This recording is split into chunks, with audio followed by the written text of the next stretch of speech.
పాప ఆ గుర్రం నడిపినందుకు ఓ 500 1000 2000 ఇచ్చుంటారు అంతే కదా. ఏమి చేసినా ఆ 2000 రూపాయలకి ప్రాణం వదులుకోవాల్సిన అవసరం లేదు కదా. తనకు అవకాశం అండి, పోనీ తనకు అవకాశం లేదు, వాడు అందరినీ కాలుస్తున్నాడు, వీళ్ళని కూడా కాల్చాడంటే కూడా అది వేరు.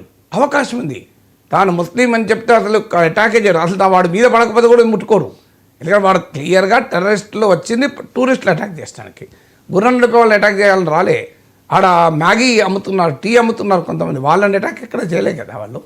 వాళ్ళు వచ్చింది స్థానిక కశ్మీర్ని అటాక్ చేస్తానికి రాలే. వాళ్ళు వచ్చింది భారతదేశంలోని ఇతర ప్రాంతాల నుంచి వచ్చిన పర్యాటకులు అటాక్ చేస్తానికి వచ్చారు వాళ్ళు. అందువల్ల వారి లక్ష్యము లోకల్స్ కాదు, పర్యాటకులు.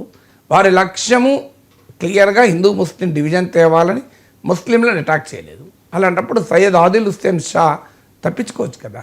అసలు ఆయన ఏం మాట్లాడకపోయినా కూడా ఆయన ప్రాణం కాపాడేది కదా. ఆయన తెలియదా 7 తీవ్రవాదులు AK-47 లాంటి ప్రమాదకరమైన ఆయుధాలు చేతిలో ఉండగా తనకు ఆ గుర్రం నడిపినందుకు ఇచ్చిన పారితోషికం కూడా చేయలే కదా త్యాగం.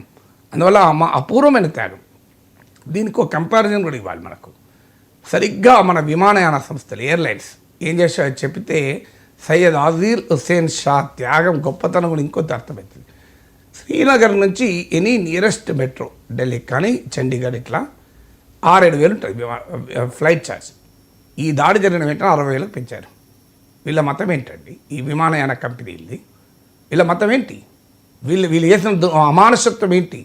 నీ దేశభక్తి ఎక్కడ పోయింది? నీ మానవీయత ఎక్కడ పోయింది?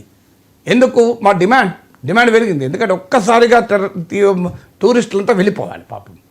అంటే వాళ్ళలో ఉన్న భయాన్ని నువ్వు సొమ్ము చేసుకుంటావా, వ్యాపారం చేసుకుంటావా? ఇంతకన్నా నీచమైన వ్యాపార ప్రవృత్తి ఇంకోటి ఉంటుందా? అక్కడ సయ్యద్ ఆదిల్ హుస్సేన్ షా తన గుర్రం నడిపినందుకు 1000 రూపాయలు ఇస్తే తన ప్రాణాన్ని అర్పించి కొద్దిమంది ప్రాణాలు కాపాడితే ఆ భయంకర పరిస్థితిని వ్యాపారంగా మార్చుకొని డబ్బులు సంపాదించాలని చూశాయి మన విమానయాన కంపెనీలు. వీళ్ళ మతం ఏంటి, ఆయన మతం ఏంటి? ఇక్కడ మతమే నిజమైతే వీళ్ళందరూ ఎవరు? ఈ విమానయాన కంపెనీలు ఓనర్లు ఎవరు? ఇలా సిగ్గుండాలి కదా. 60,000కు పెంచారు. ఇది న్యాయమా? డిమాండ్ సప్లై అనేది నార్మల్గా అప్పుడు నార్మల్ సందర్భం వేరు, ఈ సందర్భం వేరు కదా. మీకు ఒక ఉదాహరణ చెప్తాను. జపాన్లో ఎర్త్క్వేక్ వస్తే జపాన్లో ఉండే సూపర్ మార్కెట్ చైన్స్ ఉంటాయి. ఇప్పుడు మన దగ్గర కూడా ఎలాగైతే super market chains, hyper market chains, commerce chains ఉంటాయి కదా. సో బ్లింకెట్లు లాంటివి కావచ్చు, లేదా మీకు పెద్ద పెద్ద సూపర్ మార్కెట్లు ఉంటాయి. ఇవన్నీ కూడా జపాన్లో ఎర్త్క్వేక్ వస్తే రిలీఫ్ సప్లై చేసేటువంటి సంస్థలుగా మారిపోతాయి, వ్యాపారం చేయవు. కేవలం వారికి సహాయ సామాగ్రిని తమకున్న నెట్వర్క్ ద్వారా ప్రజలకు చేరవేస్తాయి. This is what is called super market chain. జపాన్లో ఎర్త్క్వేక్ వస్తే చేసే పని. మరి ఇక్కడ మన విమానయాన సంస్థలు ఏం చేశాయి? జనం ఎక్కువ మంది రష్ ఉన్నారు, ప్రాణాలు కాపాడుకోవటానికి వెళ్ళిపోవాలని తంటాలు పడుతుంటే వాళ్ళను సొమ్ము చేసుకొని 60,000కు పెంచారు. అప్పుడు మన ప్రభుత్వం రంగంలోకి దిగి మీరు 14,000 కన్నా ఎక్కువ తీసుకోకూడదు అని కండిషన్ పెడితే 14,000, still double then normal situation. నిజంగా చెప్పాలంటే ఫ్రీగా తీసుకురావాలి టూరిస్టులను.